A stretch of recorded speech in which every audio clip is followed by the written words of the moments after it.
That's what your mind will do after watching another episode of Learn With Us. Where we take content that is worth your time. And we learn from it with you. With you. With you. With you. With you. Today, we are going to some old school Sadhguru. We're talking 2013 Sadhguru. That's a long time ago. Yeah, I think he's been enlightened for a lot longer than that. But this is like Sadhguru starting out on YouTube type stuff. And the reason why this video caught our eye, we had to watch it, is because it's called How to Overcome Fear. And it's 1 minute and 46 seconds long. In 2 minutes, we're about to overcome fear. Yeah, that's not a lot of time. If anyone can do it, though. The Sad can. The Sad. The Sad. The man, the myth, the mystic. The man, the myth, the mystic. Let's get right into it. No joshing around today. No joshing. We're right into We don't it. josh around on this channel.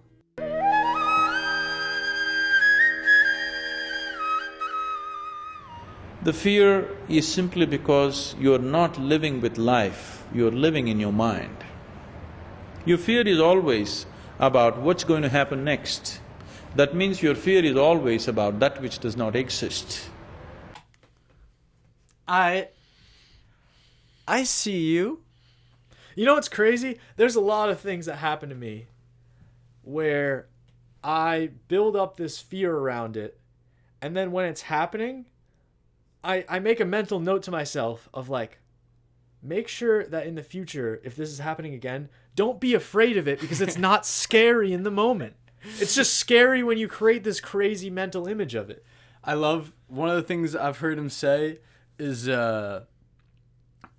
everything besides this present moment right here, this life that's existing right now, is a hallucination. Oh, wow. So all of the things that you fear are simply hallucinations of you getting worried about that next thing. Reminds me of the other day I was at this little park where I like to work out, and I was thinking about this type of thing, how like on my run there, it's the holidays, so school is out, and I'm just running alone through this woods, and it's just beautiful. I'm like, everything's alive. This is so nice. Nothing to be afraid of. I'm just chilling. And then I get there, and this big green van pulls in to the parking lot, and it's just like, most cars will just pull in and park way down on the other side of the parking lot. Yeah. But this guy just keeps rolling and like slowly rolling towards me. And I'm just sitting there like, doing my workouts, whatever. And I'm like, oh, this is probably just like a nice person in their car going for a walk. And then there will just be this thought in my head that's like, or there's someone trying to kidnap me. And that's what I'm actually thinking when this van is just pulling up. And then he ends up like pulling up literally like to the side of the workout park. Oh. So all the way over in this massive parking lot. Yeah. And then gets out and is like this kind of like husky old man. And again, I'm like, oh, he's just like a friendly guy here on a walk. And then he has this bag that he pulls out, and I'm like, or he's got a weapon in the bag. Oh my God. And then he just puts it over his shoulder, yells to me, he's like, hey, are you cool with dogs? Because my dogs are very active, and they might come bark at you. And I was like, oh my gosh, this is just actually a nice man on his walk. Yeah. But I just put myself in this, like, what types of things do you guys do where you just notice yourself on this run-on tangent that's like, you're ready for anything, but really, all you should be doing is being where you are, and you'll be able to handle anything much better if you're just calm anyway. Yeah, similarly, I've been trying to face some of my fears of being outside at nighttime. So I've been trying to like be outside at nighttime, like meditating or whatever. And I have this sort of constant fear of like, what if an animal comes by? Like a large animal. And, you know, I'm really close to like civilization and stuff. So it's not really like very likely that a large animal is going to come. And I'm like always like looking, I'm like, oh man, this is kind of scary. Then the one time that an animal that was pretty large did come by me, like it was not very far from me, maybe like 40 meters away. I could see it on the ridgeline. I wasn't scared at all. Like I wasn't even remotely scared, but then all the time around that, which was just like so much time it's kind of wasted just thinking about how afraid that I might be if an animal came by. Yeah. I wasn't actually afraid.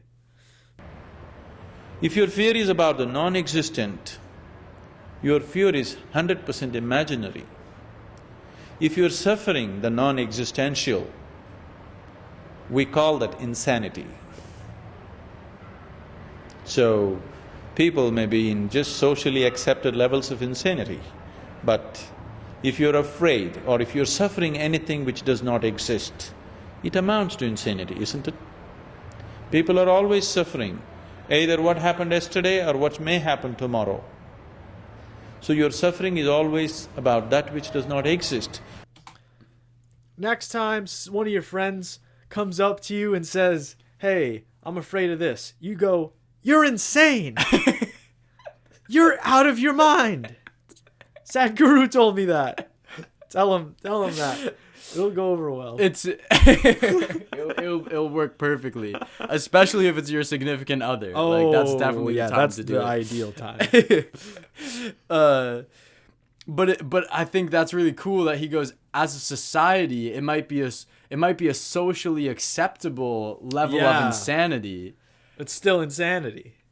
It's like how many of the things that our society does would, if you watched it from the outside, would you be like, these people are nuts? Have you ever thought about sometimes narrating the life of like what humans do? Because if you sometimes think about it, sometimes like narrate your own life or narrate the life of the people that you see around, the way we do life starts to seem a little bit silly. Yeah. Like in the what we're doing and why we're doing it. It just starts to seem like we just got all our priorities just way out of whack. Yeah. And that's one thing that you've been saying a lot recently that this also reminds me of is the idea of running a filter over your life. Yeah. Almost like a lens that helps you. Like imagine if you could pull up a sensor that would pop up all the things that are like slightly socially insane or very socially insane, but socially acceptably insane. If you just had that scanner on, how many things in your day are just taking your energy and you're just wasting thoughts and emotions on that aren't actually making your life better, and then starting to give some of those the chop. Some of those the chop. Give them the chop. That means they go away. All right. Jeez, we're on some weird words today. We're on some weird word Wednesdays. Wednesdays. Weird word Wednesdays. It is Wednesday. It is Wednesday. It's Wednesday. Hey! Weird word Wednesdays. Weird word Wednesdays. Well, let's just see. Yeah. Simply because you're not rooted in reality. You're always rooted in your mind. Mind is, one part of it is memory, another part of it is imagination. Both of them are in one way imagination, because both of them don't exist right now. You're lost in your imagination, that's the basis of your fear. If you were rooted in reality, there would be no fear. Zazingba. I like that a lot. It makes me think of when we, after watching Wim Hof stuff for the first time, both of us have been doing Wim Hof method breathing, breath work. You've definitely been doing it more extreme than I have. But one of the things that has been really cool is that in the mornings it's really cold where we live, so it's like freezing temps out. And Wim Hof always talks about cold exposure. Yeah. And that has been one of the things that has been grounding my days. Has been these moments of either taking a cold shower or going outside into the cold weather, and then all of a sudden your little imaginative problems just don't mean as much anymore, because you're like, whoa, my body's just here right now, and you don't have a choice. And like, what are we even afraid of? Like, if you really get down to it, what are we really afraid of? Besides, getting back to the cycle of, like, eventually we're just afraid of dying, which, like, the more and more you think of it, becomes less and less scary. We're afraid of living. Oh. Because once you start living, you risk failing, and you risk not experiencing what you're imagining. goes right back to like social anxiety and the issues we have with that. I feel like social anxiety, at least for me, is just always a fear of completely expressing myself, like fully. Yeah. You know, because for the fear of not being accepted or not being loved by other people, which is just not a way to live. Because then you lock yourself out of those things when you exactly put up the wall of fear. Exactly. And if you do express yourself and you're not feeling this love or acceptance from other people, like that's not your people. You know, like the people that I've found to be my type of people, when I'm expressing myself fully, they're in it. They're loving it. You know. Check out the piece we just made, a poem by Mitch called Why I Choose Pain Over Numbness. Oh, it's about that topic right there. It's like a minute long, but it's pretty cool. That was a short one. That was a short one, but I liked it. Was like it was straight and to the point. Yeah. It wasn't like, it was just Sadhguru at his most clear and just like, it's cool though. None of it, I feel like we've watched enough Sadhguru at this point that none of this was overly surprising. It's like we kind of get it now. Yeah. We're starting to slowly get it. It's like, yes, I understand that all these things that are making me afraid, unnecessarily afraid, because humans should be the least afraid species in the world because we've eliminated so many threats from our lives that we should not be afraid. Yeah. And you need to recognize, like he's saying, that it's like it's all happening up in your mind, this fear. Like the amount of fear that should be happening with us is so small. Yeah. And it's good. It's good to have some fear too, because it roots you. But it's good to have a fear that's like, it's good to experience fear when it's here and real. Yeah. It's not good to be projecting this fear that we make up. And I feel like that's, again, being rooted in reality. Yeah. And then when you're understanding like real fears, then you also start to realize that your little made up fears aren't as crazy because you faced fears. I love how you're talking about fear in the present. Because for me, fear in the present is less just like constant anxiety-inducing things going up in my head. It's more like if I'm afraid at any point for a real reason in the present moment, all my like senses are just heightened. And I feel like the most living and the most awake being that I can be. And it really makes you realize how far your senses can go past what you're normally used to. Yeah, it just made me think of, we're both big skiers, and if you're like wood skiing or something, and then all of a sudden you get to a spot where you have too much speed for a turn that you wanted to make, and you realize straight ahead of you is kind of like a little cliff or something, and you're like, oh my gosh, like that's when fear peaks, and you're like, I could just smash my leg, or I could figure out how to just pop off of this right side, I can land somewhere safe. Yeah. And that's when you're like, you get fully engaged. It's that quick, like, everything is completely there. You have no choice. And it's interesting because I was listening to this guy talk about the fact that we are addicted to our negative feelings and our kind of negative habits that give us all these spikes. Like using social media will give you a lot of spikes in comparison to other people, which often leads you to more anxious spikes.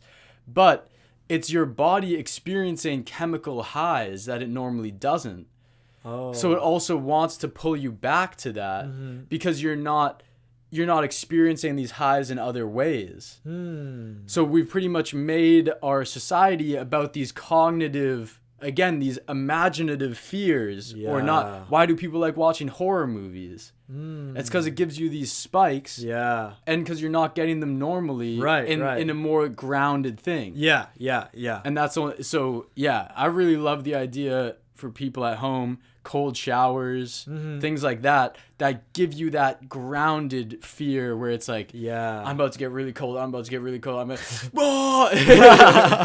it's so good because then you're present versus a mental fear where you are projecting. That fear can be a good thing, can be a helpful tool, but as long as you're using it in the right way. I like that. Well, Sadhguru, you did it again.